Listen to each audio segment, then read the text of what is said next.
السلام عليكم البنات، نتمنى تكونوا بخير وعلى خير. هذا الكيك ان شاء الله اليوم اللي غادي نوجد الكيك كنستغل فيه الصفر البيض اللي كيشيط، سورتو ملي كنديروا الفينونسي ولا المكارو. هنايا عندي صفر البيض بقى لي على واحد الفينونسي صابتو وشاط لي البيض بزاف، شاطو لي شي 12 صفر ديال البيضه. ومعروف ان صفر البيض ما تيفوتش 3 سوايع، ماشي بحال بيض البيض. بيض البيض الا بقى عندنا نديروه في ميكا تيدي حتى العام في الفريغو في المجمد، ولكن يدخل في وصفات اللي غادي تعاود تدخل الفران. بالنسبه للمقادير عندي هنايا 4 ديال الصفر ديال البيض، غادي نزيد عليه واحد البيضه. عندي هنا 150 غرام ديال السكر سنيده، اللي تيبغي الحلاوه يمشي حتى ل 200. عندي 250 غرام ديال الطحين معبوره، العصير ديال 2 ليمونات حامضات. عندي 100 غرام ديال الزبده تكون دايبه، الزبده النوع مزيان، القبصه ديال الملح، 2 باكيات ديال خميره ديال الحلوى، يعني هنايا عندي 14 غرام. كان ياغورت نديروه بياغورت، ما كانش الوصفه الاصليه ندير بالجبن، جبن بيض، فرماج بيض. صافي البنات، بالنسبه للطريقه ديال الكيك سهله. عندي هنا بيضه كامله، غادي نزيد الصفوره،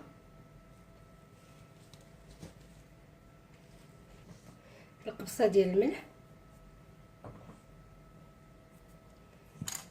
السكر، وغادي نطرب حتى يتبدل ليه اللون والذوب سنيده. الا كان عندكم سكر غليظ ديروا من الاحسن سكر كلاصي. انا سنيده هذه رقيقه وغنطربها حتى تذوب شويه.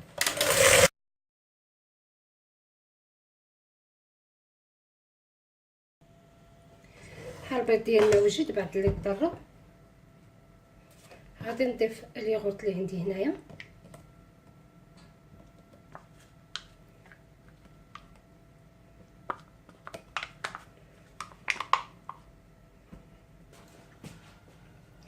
وغنزيد الحامض ونخلط.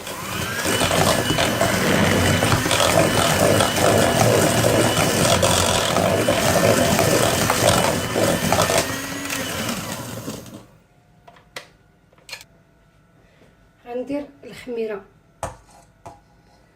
مع الطحين،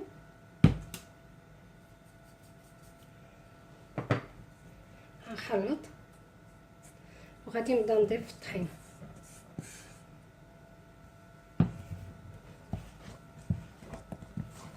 انا ما زدت حتى نكهه، لان العصير ديال الليمون او الحامض اللي عندي غادي يحيد لي الزفره ديال البيض، حيت المعروف الصفر البيض هو اللي زفر.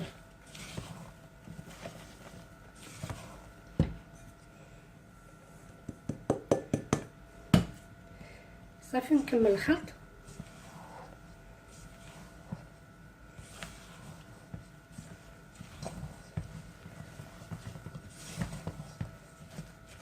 ما نخلطوش بزاف، غير ما يبقاش يبان لينا الطحين. صافي نحبسو.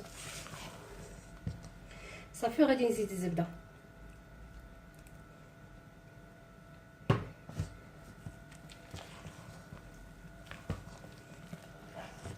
هاد الكيكات سبحان الله اللي تتكون فيهم الزبده كيكونوا لذاذ، باش ما كيتعطلوا عاد تيزيدوا لذاذو.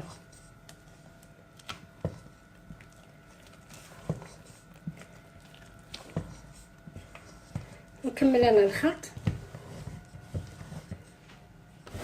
انا درتها في هذا المول هذا طويل، دهنته بالزبده وغبرته بالطحين. ممكن ديروها في اي مول بغيتو، داير مربع اللي متوفر.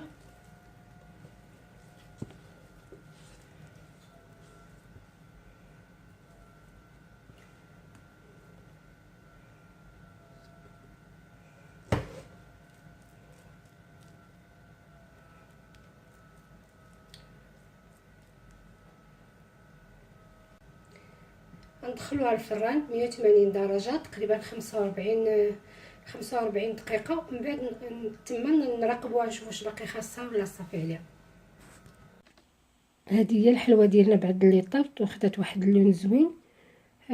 بالنسبه كتجي شويه ناقصه حلاوه، الناس اللي كيبغيو الحلاوه يزيدوا في السكر. وبالنسبه للنكهه تقدروا ديروا اي نكهه نتوما بغيتو، انا عطيتكم هذه غير اون باز. وبالنسبه للحامض تقدروا تزيدوا القشره ديالو، لان انا هاد الوصفه هذه كنديرها ملي كندير الفينونسي. عندي واحد الفينونسي راه كاين في القناه، فينونسي بالشيه وبالحامض، كان نحتاج فيه القشره ديال الحامض، وكنحتاج فيه غير بيض البيض، وكيبقى لي صفر البيض مع الليمون، وكنستغل هذاك الليمون في العصير ديالو مع الصفر ديال البيض. نتمنى ان شاء الله تجربوها وتعجبكم، وما تنسونيش من صالح الدعاء، وحتى الوصفه القادمه ان شاء الله.